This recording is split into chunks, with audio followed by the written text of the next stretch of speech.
Right, I think we've built the tension sufficiently. It's very odd to be introducing ourselves from a seated position, but I think it would be even weirder if I stood up and then sat back down again. So good evening and welcome everyone. What a fantastic turnout this evening for this very special event to celebrate the launch of Jack Ashby's new book, here, Nature's Memory, Behind the Scenes of the World's Natural History Museums. And for those of you that don't know me, my name's Rebecca Kilner. I'm the head of the Zoology Department, in which our own Natural History Museum in Cambridge, the Museum of Zoology, is embedded. And before I introduce you to Jack, there are a few housekeeping details about how this evening will work and so on that I need to run through past you. So we're going to speak for about an hour. Jack and I will be in natural conversation for about 45 minutes.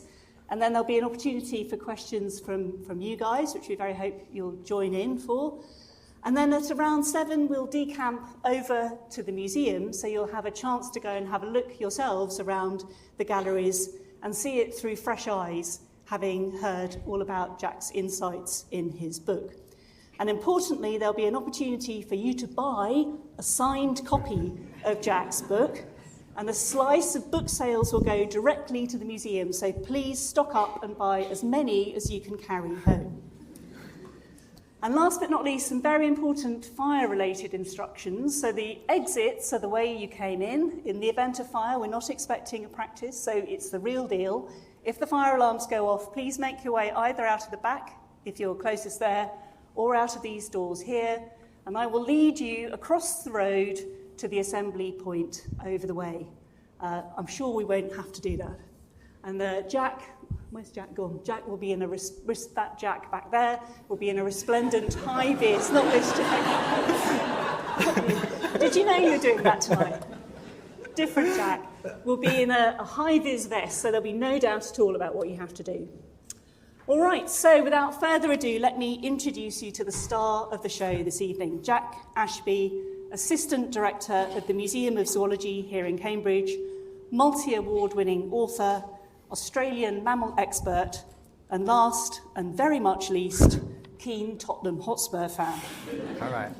Now, in many ways, it was Jack's destiny to write this book, so richly steeped is he in natural history museum knowledge and know-how. Jack's scientific life began here in Cambridge as an undergraduate in this department. And after he left Cambridge, he quickly rose to become manager of the Grant Museum of Zoology at UCL, staying in that role for many years. And he returned to Cambridge in 2018, just in time to oversee the reopening of the museum after its long period of refurbishment. And also just in time to see it close again temporarily in 2020 in the COVID lockdowns. Now, beyond Cambridge, Jack is president of the Society for the History of Natural History and a trustee of the Natural Science Collections Association. And he's also something of a social media star. So he had a blue tick on Twitter in the good old days when that actually carried kudos. And he built a following of tens of thousands for the interesting content he delivered daily. And that includes the hashtag Museum Nerds Abroad content he presented with co-star Erica McAllister from the Natural History Museum. And I noticed some of that has made its way into your book. And this lifetime of rich museum-related insider experience helps explain the rave reviews this book is already getting in the national press and media, including The Guardian highlighting it as one of their books of the year. So we're very lucky that Jack has found time this evening to forego further hobnobbing with the media and to stay with us in Cambridge to tell us about the delights of his new book. So please join me in giving Jack a very warm welcome.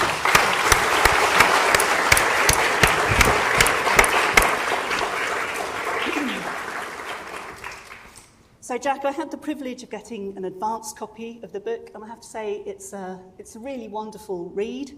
It's full of your passion for natural history and natural history museums.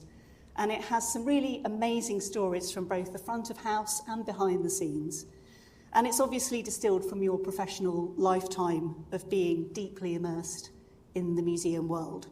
So perhaps we can start by you giving us a bit of an overview of the whole book and telling us what motivated you to write it. Sure.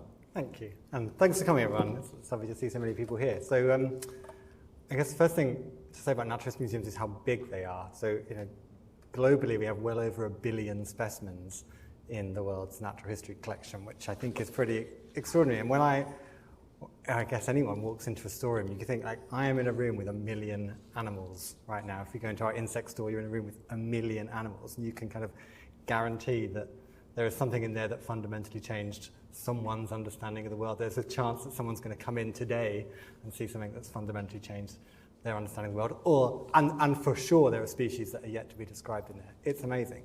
And over my 20 plus years of working in naturalist museums, I've noticed, despite that scale and everything that's in the collections, that what they present to the natural world, the window they open on the natural world, doesn't necessarily offer a clear view. And so what motivated me to write the book is thinking about what is going on in those museums. So if you walk into a naturalist museum, you might be able to guess what the kind of, I say that every mission statement of every naturalist museum is more or less the same. You can say that we want people to care about the world, natural world, to feel more connected to it, to feel more connected to each other, to understand their place in it. Pretty much every naturalist museum says that. But in saying we want people to care about nature, and saying we want people to care about biodiversity, when you go into a natural history museum, including ours, which is wonderful, that isn't what nature or biodiversity looks like. There are some interesting biases in the way that we go about displaying the natural world, and choosing from our 1 billion specimens isn't necessarily an even choice. And every one of those specimens is unique, reflecting the kind of individual lives of the animals that live them.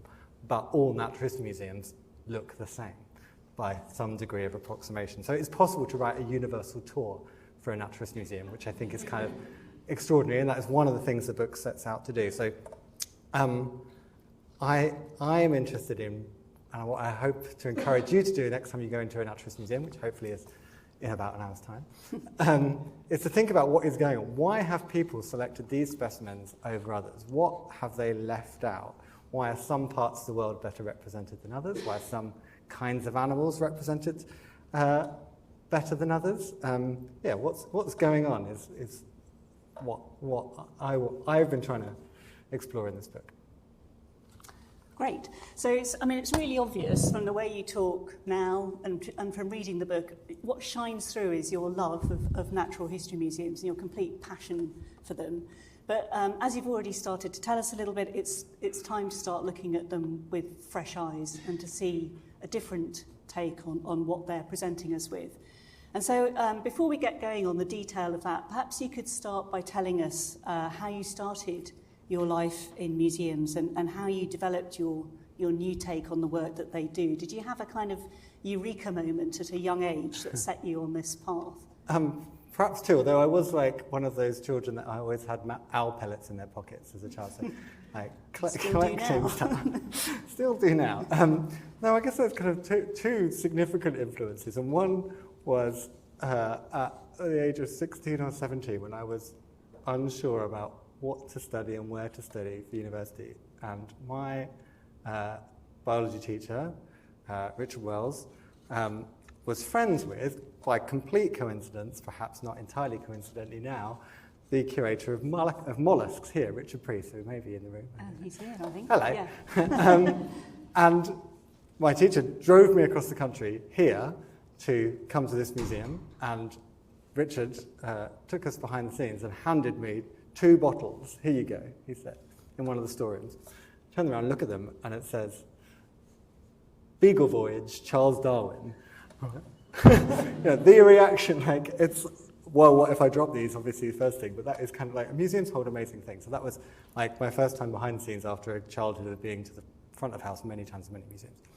And then Richard was successful in his job of convincing me to apply to Cambridge, and here I came. And then we're very lucky, or I guess the students here are very lucky, because we teach courses in the museum. Our undergraduates in this department are taught in the museum. And one evening, we had a classroom of our own, kind of, which was in term time was our classroom, in school holidays it was a gallery. And I was in there on my own, kind of working on some of the specimens. I look up, and there are these 2 colobus monkeys, taxidermy, which are just at the bottom of the stairs in the gallery now. You'll be able to see them. I looked up, and it was before night at the museum, but I guess you can picture it. But these monkeys are horrible. They are claws out, teeth out, tongue out, gums bared, like furious-looking monkeys. And it occurred to me then, at whatever that 20 years old, like, someone has done that to those monkeys.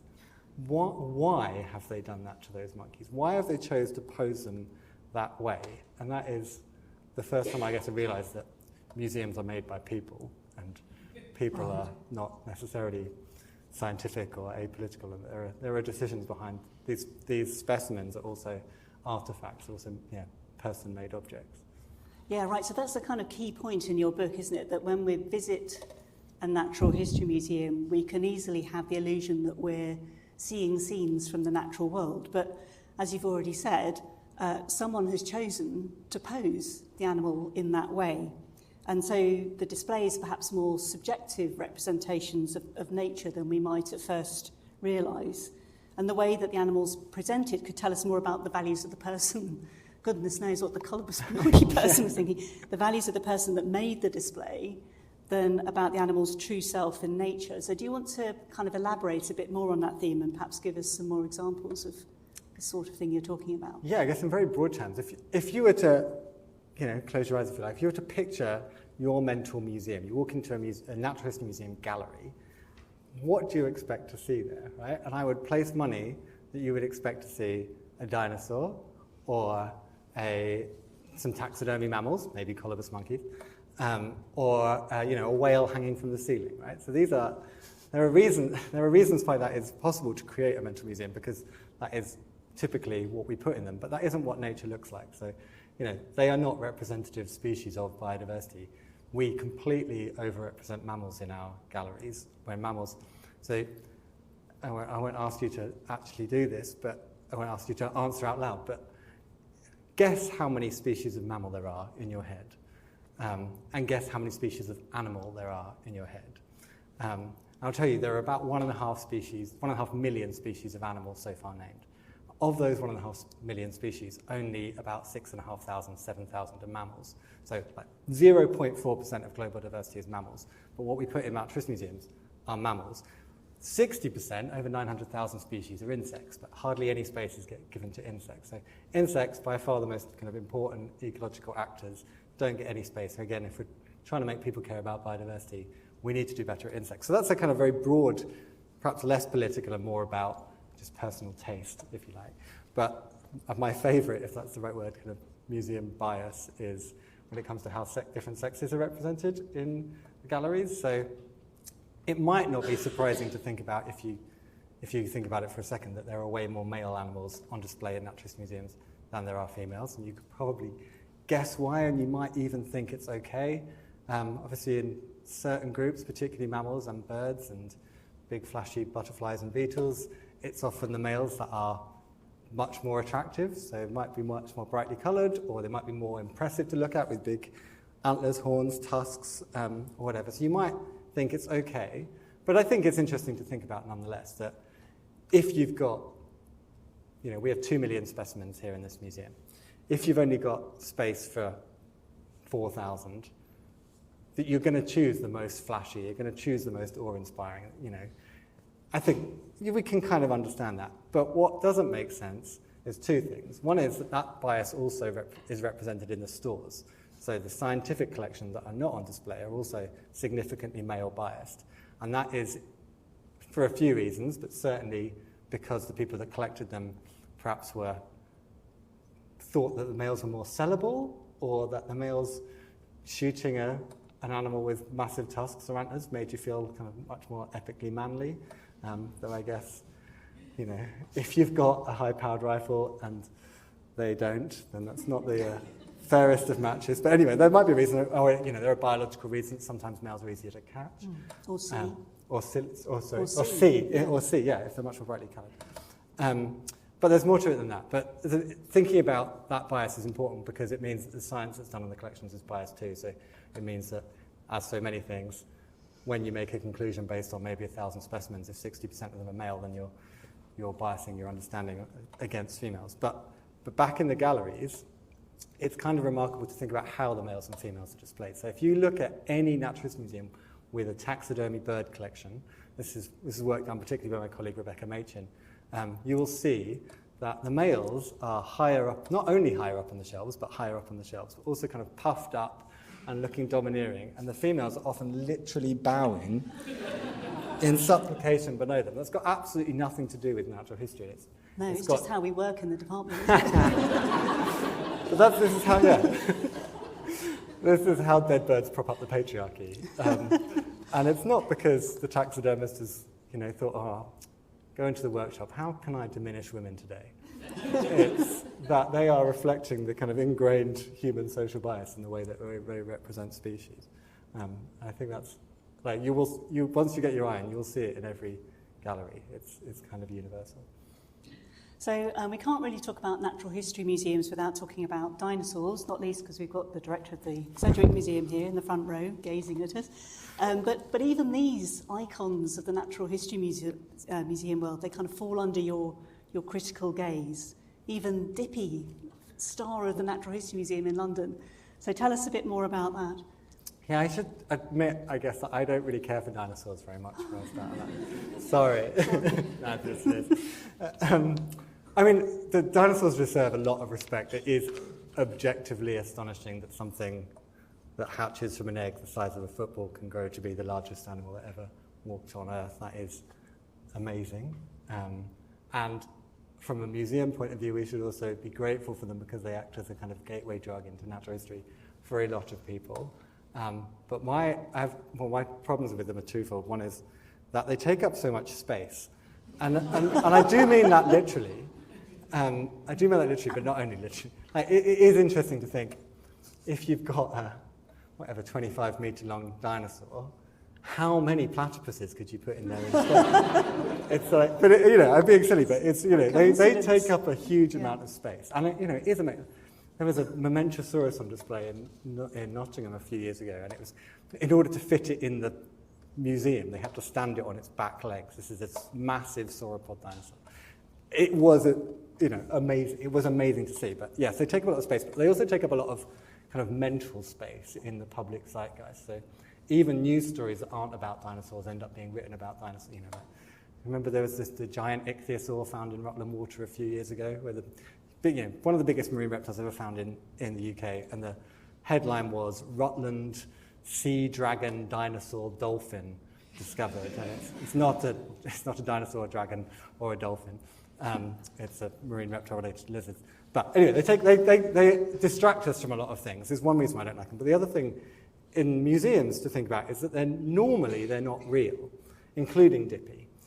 So in a few ways, and it makes sense, it's probably true or possibly true that we've never found a complete large dinosaur skeleton. And if you think about it, it kind of makes sense. We don't know whether bones are missing. It's like if it looks like 20 neck vertebrae fit together, that might be how many they have, but you never can't be completely sure there shouldn't be 21.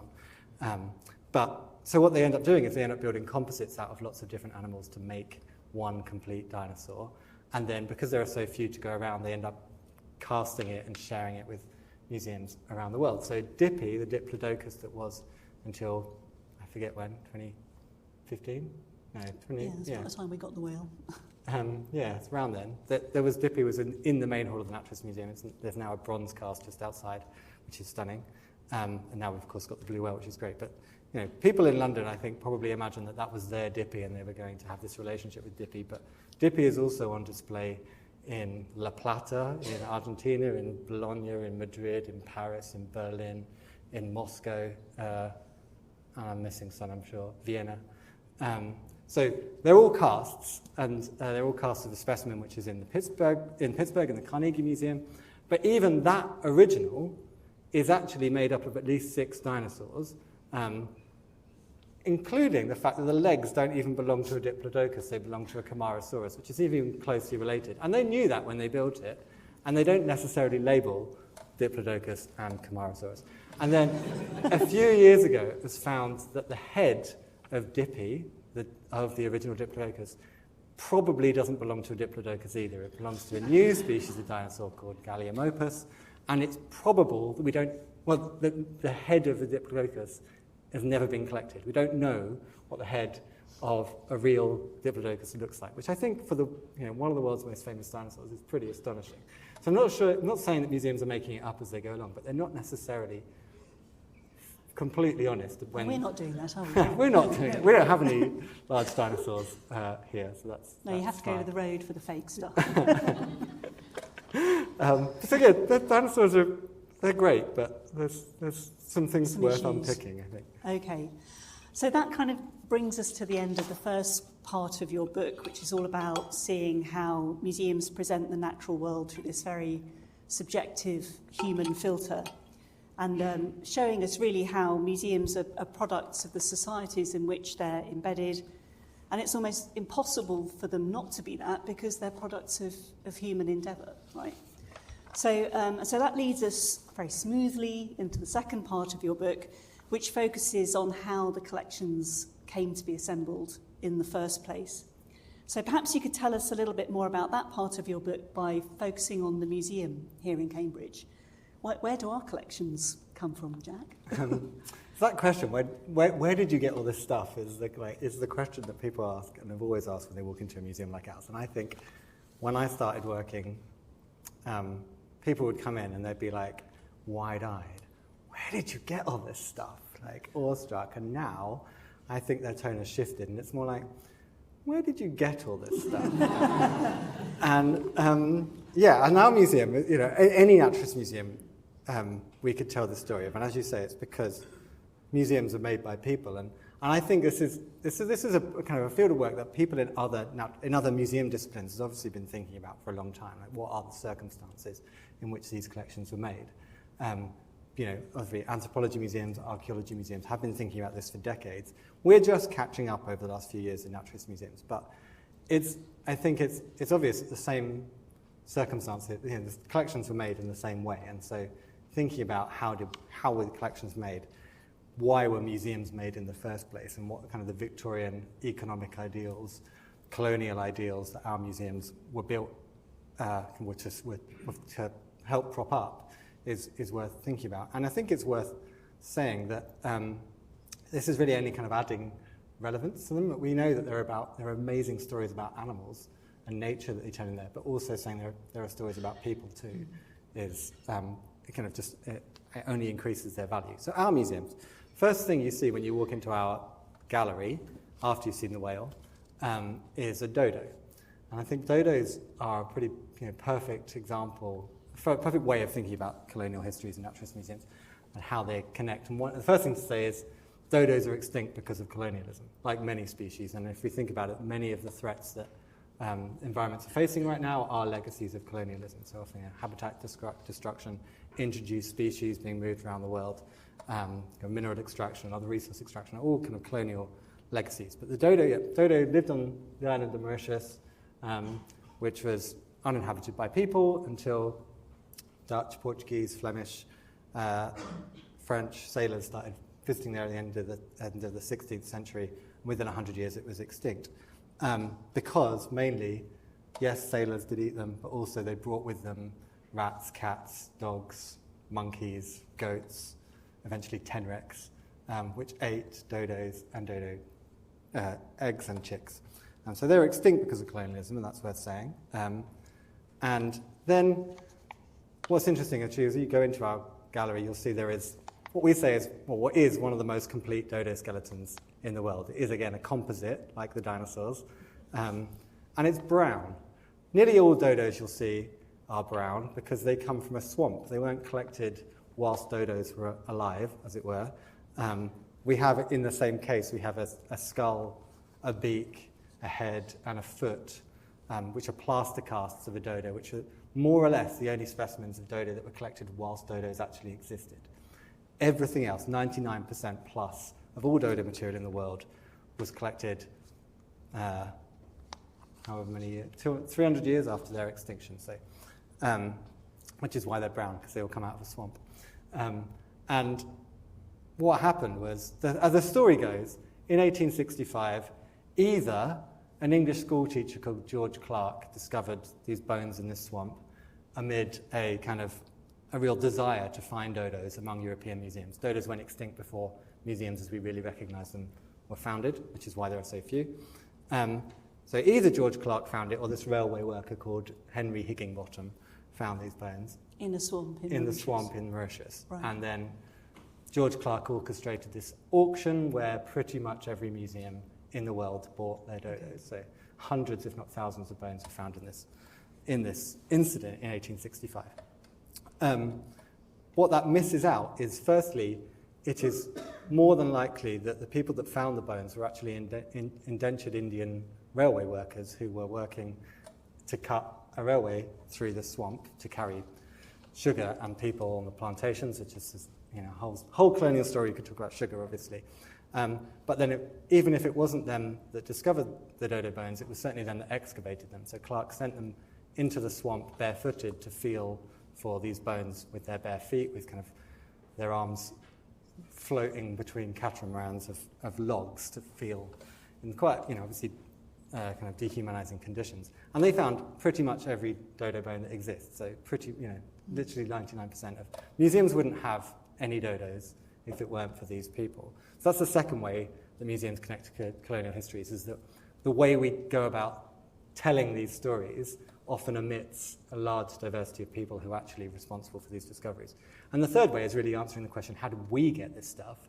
And we were lucky here because we didn't have to buy our dodos at this auction in 1865, because the colonial administrator, the British colonial administrator on Mauritius, was a man called Edward Newton, whose brother was Alfred Newton, the first professor of zoology here in Cambridge. So we have now the largest collection of dodos outside of Mauritius, because he sent his brother all this material. So it's these colonial networks. Obviously, Britain having a colonial administration of Mauritius is one part of that story, but him having a brother who was, he was the world expert on extinct birds and went on to be instrumental in the founding of kind of wildlife protection laws in this country.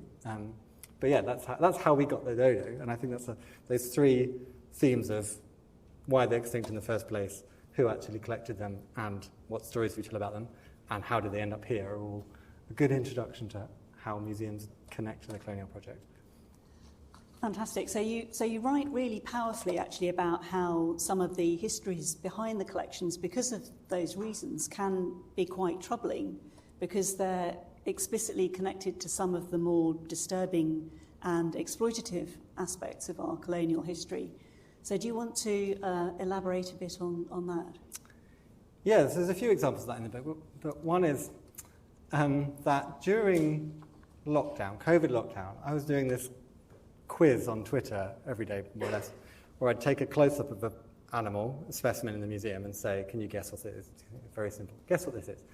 And one day it was a spring hare, which is a kind of that big, hopping rodent from South Africa. And, I was just talking about spring hares, natural historically, and this is the power of kind of democratizing your collections information and putting it online. Someone on Twitter looked up this specimen on our own collections database. So this information was there, but I couldn't interpret it. And he said, did you know, the guy on Twitter said, did you know this specimen was collected in 1901 on Vredefort Road in South Africa, which was a Boer War concentration camp? Now, no, I didn't, was the answer to that question, but also I did know absolutely nothing about the Boer War.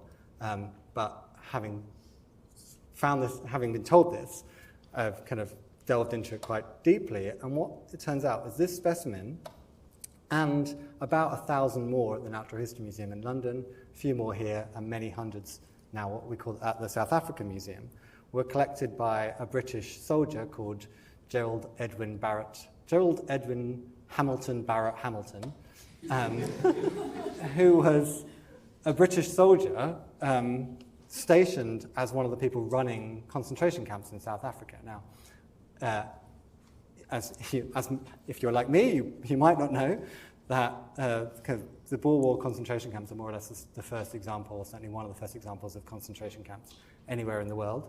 And they came about because the Boer War, which was a war fought between two white colonial powers in South Africa soon after the discovery of gold in the Transvaal, Britain invaded South Africa and fought the Boers, who were of Dutch, French, Huguenot descent who'd been in South Africa since the 1700s.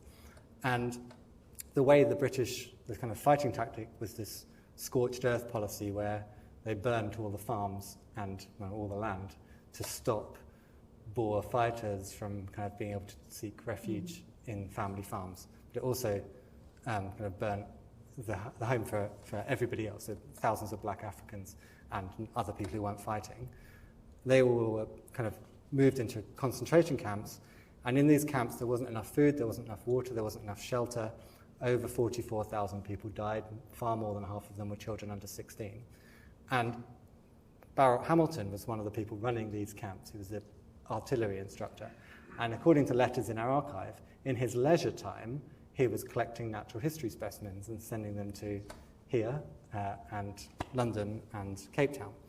And I think perhaps none of that is surprising, that soldiers would distract themselves in their leisure time, and indeed Smithsonian Institution curators who were fighting in the Second World War were also collected for that museum. And it's not surprising the museum would take that opportunity to expand their collections. But I don't think it's the answer to the question, where did you get all this stuff, that most people would expect. And I think just that level of violence that's behind something as cute as a hopping rodent or the aardvark in our collection I don't think that is what we would guess. And there's another note in the archive about the aardvark, which is, it's just a note between two curators in a way that we might send an email or a Teams message, and it just says, here's this aardvark from Barrett Hamilton. Of course, you know that aardvarks are strictly protected in Boer land, but soldiers can and may do whatever they want. So it's this. What I'm really interested in the kind of the human cost of the colonial project is quite obvious, but the environmental cost of the colonial project is very much deeply entwined in that, and there are so many stories like that, which I'll spare you, but that when we're thinking about what impact colonialism had, huge impact on people, huge impact on environments, and in many cases those environmental impacts are continuing to harm people in those parts of the world today. Right. So, and the human stories behind the collections are a key part of this section in your book, aren't they? And some of them are deeply troubling, some of them are fascinating and interesting in different ways. And you've done a lot of detective work to figure out the people involved in collecting quite a few of our specimens in the museum, and I think you really bring those stories to life well in your book. So do you want to give us a taster of one of those stories for us now? Yeah, so there's obviously a lot of, as you say, troubling, problematic, uncomfortable kind of aspects to researching colonial histories, but the far more positive side is in those kinds of stories like where you're demonstrating how far greater diversity of people are responsible for massive discoveries in science than museums like ours tell. And it's not to say that people like Charles Darwin or Alfred Russel Wallace don't deserve credit, but what it's saying is to say that they didn't work alone, and saying that does nothing to diminish that. So Alfred Russel Wallace, a name I'm sure many of you know, but for those that don't, he was the other guy who discovered how evolution worked in 1858. So he is much preferred by many biologists to Darwin, Darwin was a great man and everything, but but Wallace was kind of a self-made man who had to earn his way around the world, and he spent 8 years in the Malay archipelago in the 1850s, and it was in that time that he, on his malarial sickbed, came up with the idea of natural selection, which Darwin had been working on for 20 years but hadn't published. And in 1858, he writes to Charles Darwin and says, "Hey, Darwin, what do you think of this idea?" And Darwin's like, "Oh, no." I'm about to be scooped here. Anyway, sorry. Anyway, so Wallace, much celebrated among natural historians, he is said to have collected on this 8-year voyage 129,000 specimens, which are in around 90 museums today. And it was those specimens which kind of led Wallace to his discoveries. He also founded the science of biogeography, so the science of why species live where they do. Incredibly important work. But if you think about it, it is obviously impossible for someone to collect 129,000 specimens, even across 8 years.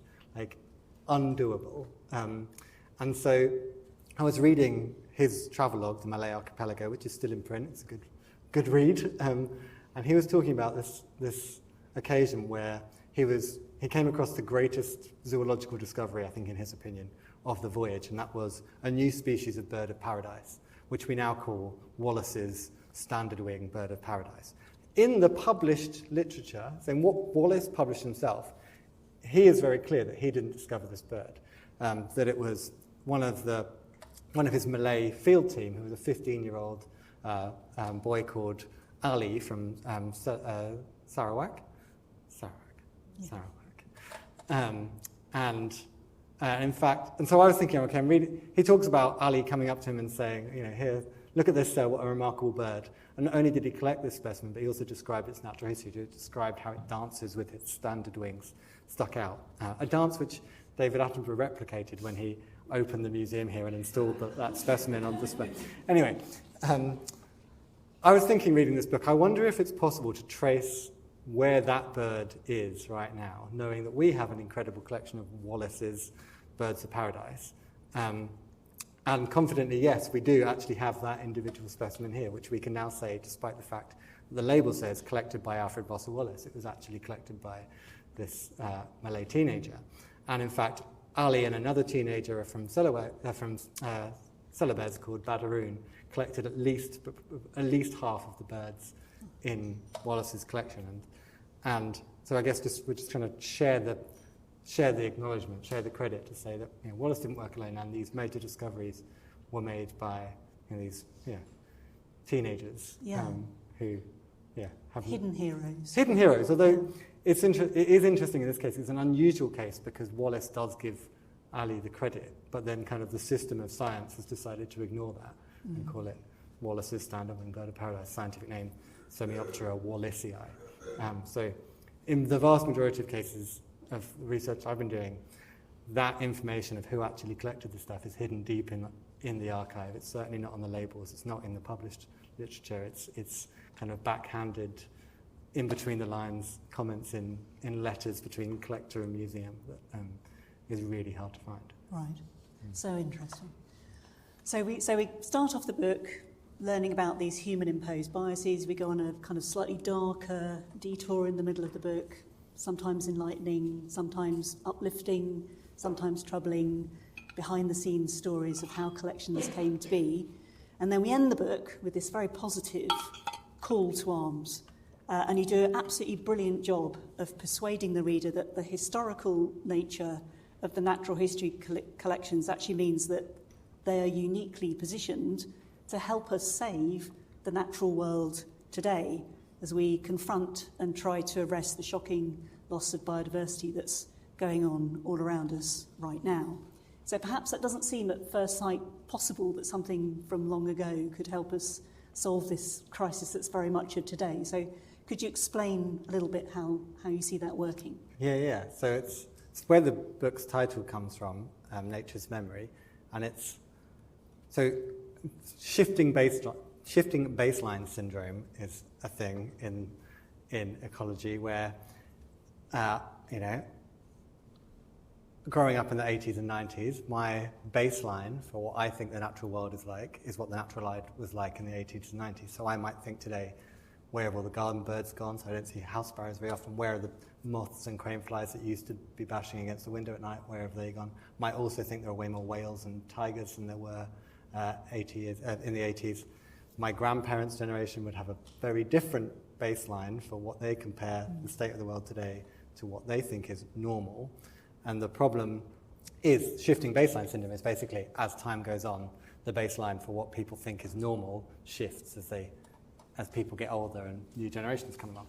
So museums are the cure for shifting baseline syndrome because nobody can remember back to what this is controversial, most conservationists might say pre-industrial revolution is kind of the baseline that we are considering when we're thinking of what is normal.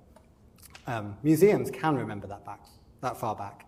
So we have, we've been collecting specimens often in the same places for 200 or 300 years. Same species, same place, or at least same place, different species because they have changed.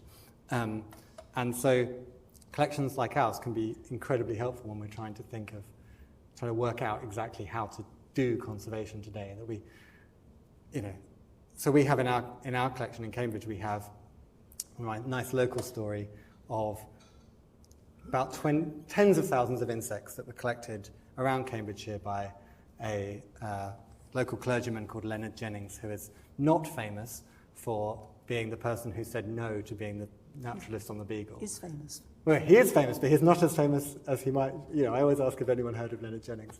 Okay. And famous to us. Famous to us, but he should be more famous. So he said no to being the naturalist on the Voyage of Beagle. Why don't you ask Charles Darwin? And the rest is history. But he also, whilst not being on the Beagle, collected these tens of thousands of insects around here, and also kind of created these incredibly detailed notebooks of exactly how common every species was in every habitat around East Anglia. So these specimens and these notes are now kind of the baseline for conservation being done by we're working with the local wildlife trusts as they restore the fens, which was obviously drained in the decades after Jennings was collecting. So as they are doing these massive conservation projects, the museum is kind of the answer for what should be there and how, even how land should be managed. So we can, if the place doesn't exist anymore, or it's tarmacked over, we can look at the collection, each specimen, and say what was the environmental condition in the year that specimen was collected at that place, and create habitat suitability maps for where species are going to be able to survive today. Similarly, when 8 million hectares of Australian bushland burnt in 2019-20 Black Summer, it was herbarium collections that provide the answer for what had been lost in that, so that they can guide restoration. And there's a lot of stories. That is the most basic piece of data that a museum can provide. What is it? When was it collected? And where? But we're kind of, as every year goes past, finding far more and more ways to use the collections in ways that people collected them would have absolutely no inkling would be possible. So one of my favourite examples is the whale. Again, that whale that replaced Dippy. As you go into the Naturalist Museum, is a blue whale, and colleagues at the Naturalist Museum found that if they took a sheet of the whale's baleen, so the big brush-like structures that are used by whales to sieve food, they took one sheet of this. It basically gave a record of the last 7 years of the whale's life. So baleen, like fingernails made of keratin, and they grow incrementally through an animal's life. So that sheet of baleen represented 6 or 7 years, and they took a sample all the way down the baleen and could match that to a different point in the whale's life. So the chemicals in the whale's baleen matched, obviously you are what you eat, so it matched the chemistry of the sea that she was living in. So they could be able to say, okay, this whale spent 3 years migrating back and forth between subtropics like Cape Verde in the Atlantic, up to the North Atlantic, then she goes back down again and gets pregnant, spends a year bringing up a baby, and then migrates north again twice, and then eventually dies in beaches on the west coast of Ireland in 1891. Now that is science that can't really be done on historic populations. Obviously, it's actually really hard to do it on modern populations, living populations, giant whale, but even bigger sea. So these museum specimens are being used to kind of unlock secrets of natural world that we couldn't possibly find. There's many more examples like that. So the historical nature is their superpower. Exactly. Because they're like time machines that can take us back to a previous age that we can't possibly know about. Exactly. Otherwise. Yeah. Amazing. All right, I see the time is ticking on, and it's more than, we should definitely let you have a contribution here and pick Jack's brain. So if anyone would like to ask a question, please raise your hand, and Jack can pick out who to answer a question from. How would you balance the kind of dark past of certain artifacts and displaying those with the stories, not encouraging those events to happen again? The question was, how do you balance the kind of telling the dark past stories of the collection and encouraging not doing them again? We haven't got a good answer to that question yet. I think in naturalist museums, we've been, literally it was in this lecture theatre almost 8 years to the day, in fact, that kind of the natural history museum sector scales fell from their eyes as Miranda Lowe and Subhadra Das kind of introduced us to the idea that we have colonial histories in natural history museums, which is shocking, I think, that we kind of had been ignoring that for a long time. So we've only just started doing this research, and we haven't yet answered the question of how do we tell this in the gallery, because to a large extent, people are, they're just here to see the dinosaurs. So how do you then present, conversations about genocide and colonial violence? I don't myself know the answer to that question just yet. I think it's important that we do it, not least because museum professionals generally are among the most trusted professions in the UK. And there's obviously a lack of knowledge, myself included, of British colonial history. And I think that lack of knowledge is where a lot of the pushback comes from. So if we can somehow, almost by stealth, not the right way but of saying it, but we can say, Britain run these concentration camps, it would help kind of undo that a little bit and just help build the knowledge up of the population. But I don't know how we do that. We're working on a trail in our museum for answering this question of where did we get all this stuff, and it will be a permanent, addition to our animal stories that we already have out there. And that's one way of doing it. But even kind of fitting a story like that into a 90-word text box is always going to not do it justice. So I think it's a tricky one. And if people have got better ideas, got ideas how to do that, would be helpful.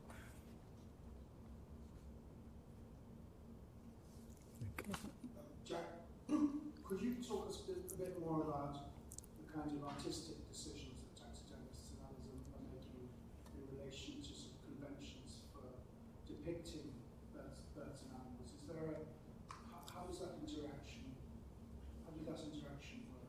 So the question was, could I say something about the kind of artistic decisions made by taxidermists and how they depict animals? And thank you, great question. I think sometimes what I think is interesting is how different animals get artistically depicted or not at all. So it is, if you go and look at kind of pretty much any herbivore, so any antelope, any deer, they're just stood there on four legs, very passive. They get absolutely no personality. It's completely boring, right? It is just square four legs, side on, doing nothing, almost universally. Whereas a carnivore will get this kind of colobus monkey style, claws out, teeth out, and I think, animals like wolves and hyenas and thylacines and foxes all get this predator-enemy treatment, which is, basically, so we have in our museum downstairs, there's a fox which has a quail in its mouth, mounted. Taxidermy fox has a quail in its mouth. Perfectly sensible representation of fox natural history. They do eat quails, but that's so common that there's something going on there that you will find so many taxidermy foxes with something in their mouths in a way that you don't find, herbivores with grass in their mouths. Or, it is interesting that we, in a museum that has, since day one, been dedicated on trying to make people care about nature, has got what is basically an advert for fox hunting downstairs in the gallery. And we, plonk it on display, don't really think about that too much. But someone has decided to do that. And it might be commissioned by the person who commissioned the taxidermy rather than the taxidermists themselves. But they are objects made by people. And some are, as you will know better than anyone, there are some artists who are now using taxidermy in their actual art. So people like Tessa Farmer and Polly Morgan who use taxidermies. And Polly Morgan, in fact, did this piece where the animals were mounted dead. So the point of taxidermy is to make people forget the animal is dead, right? We are trying to strip away its deadness by making it look uniquely alive or even more perfect than normal. So mounting an animal in a dead pose is quite an interesting thing to do, I guess. Yeah. Thank you, it's a really interesting talk. Just relating to how we're displaying animals, I'm wondering if you've any thoughts on how the blueprint of museums is changing a bit. Like you mentioned, just by standards we're also seeing a movement towards more and more displays becoming interactive, so moving away from like Victorian cabinet museums, like what we have in Dublin, say, to touch tanks. Do you think we found a balance with that yet, or is there still more that museums can do for accessibility or even just interest? The question was a clear reflection on how museums have changed from kind of static Victorian displays to more interactive elements, and whether we've reached a point of kind of the balance point of whether we've got that right. I don't know. Like, so that first change was in the 1870s when museum curators decided that they're not going to display everything, and that it was probably not very interesting to show people just everything. Like I think the worst museums are the ones that have just got infinite examples of the same thing. Although sometimes that can be artistically very effective, but just in these kind of flat cabinets, they don't do much. And then in the 1920s, they kind of started to move more on taking tropes from marketing, basically, and like, can we teach people by stealth by using moving stuff or kind of flashbang stuff? And now, there's a big section on this in the book of whether authenticity is desirable, because those original Victorian collections are completely unmoderated. It's just kind of, a broken shell as it was found, or a bit of bone. Whereas then we go up to kind of mounted skeletons, taxidermy in dioramas, so in its mounted habitats, and then augmenting taxidermy to make it look even more exciting, so even bigger animals, or making stuff like, it's very hard to get hold of a panda, but you can make a believable panda out of a bleached black bear. It's homework tonight. Yeah, it's so is it more important to have no panda or a fake panda? And then kind of at the end of the spectrum is completely made up specimens like the animatronic T-Rex at the Natural History Museum, which is by far the most visited part of the Natural History Museum. It's the people that stop and look at the T-Rex. So, and then, of course, interactivity on top of that. So I don't know what's coming next, but have we reached a balance? I have no idea. When was Creepy Crawlies built? In the 90s.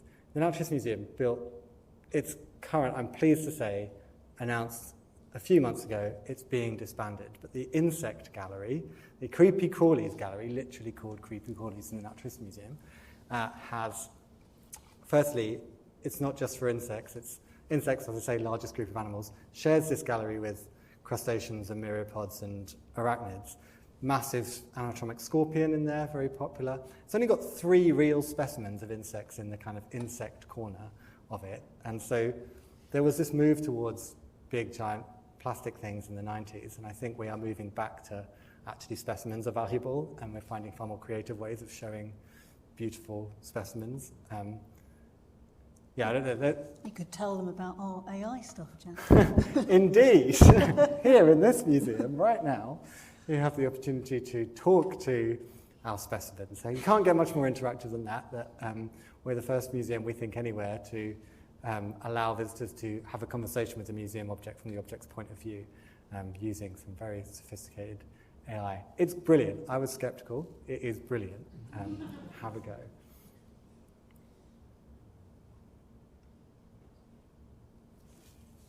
My wife and I, we go to lots of museums around Europe, and having to sort of try and understand what the foreign languages that describing each of the artifacts. When you look at the English translations, it's difficult sometimes, very difficult to understand. How much effort goes into doing translations for foreign visitors? The question was how much effort goes into providing translations for labels for foreign visitors in museums. In this museum, the honest answer is none. So, Apart from the AI. Beat me to it, yeah. Very good. The AI will have a conversation with you in whatever language you choose. I think there's at least 20 languages in there. But it's, I guess museums that are very targeted towards tourist markets obviously have to cater for people who don't necessarily speak the home language of the country. That's not something we've chosen to do here. There's no right answer to this, but the universal problem with museum labels is that there is everything that has ever been known about a platypus, for example, and there's 90 words to fit in the box, which is a really lazy argument that museums will use on a daily basis. We can't tell you everything. Incidentally, the AI actually is the answer to this, because I might choose what 90 words to put on a platypus. The visitor can choose whatever question it wants to ask. But if you then take those 90 words and they'll actually be going to put them in French as well, then you've got 45 words, and it goes on, obviously. So there's a balance to be struck, and obviously big museums, but you don't see translated labels in the Naturalist Museum in London. And I think, famously British people are quite lazy when it comes to other languages, but we carry the power in our pocket to put Google Lens up, and it will translate a label for you, which is probably the way around it now. Last question. What's the significance of the shell on the cover of your book? Well, it is I should say, they can see it. Oh, you can see it. I'm just looking. That, insiders' secrets of publishing. Authors have literally nothing to do with choosing what goes on a shell, on a cover. And I was really thinking about what are they going to pick, because it's a book about the world's naturalist museums, which is code, if it's not obvious, for the West's naturalist museums. I was thinking they can't put taxidermy on it, because that would just look like a live animal, if it's good. They can't put a museum on it, because then it will look like it's a book about the museum. I think they chose extremely well with this eye-catching snail. It's a Manus tree snail, which is a critically endangered, over-collected snail, one of the only green snails. Not many snails can make green. This one's at the Naturalist Museum in London. And I thought, it's obviously a specimen. It's not, grotesquely dead. So I was very pleased with that, but I can't take credit. So we started our story with mollusks, and we've come full circle. So I've got one final question before we head off to go and have a look at the museum galleries ourselves. Jack, what do you want us to take from your book as we go and have a look with fresh eyes at what's on display? I think none of what I said is intended to be a criticism, but it is a critique. If you like. I want people to look at what's on there and think, why have they, and the they include me and other people in this room, why have they chosen that? And there won't always be good answers, but what is that specimen doing here? Think about how it got here. Think about, are there other messages that it's showing? And just think, this isn't a dead animal that has died and then someone's put it on the shelf. A lot of things have happened between the start and the end of that story. Yeah. And I think just acknowledging and thinking about what else is going on is what I want people to get from it. Just like these are, like I said, these are, yes, natural objects, but also human stories as well, I think. I hope people can start seeing some fresh eyes on that. Brilliant, thank you. So before we head off,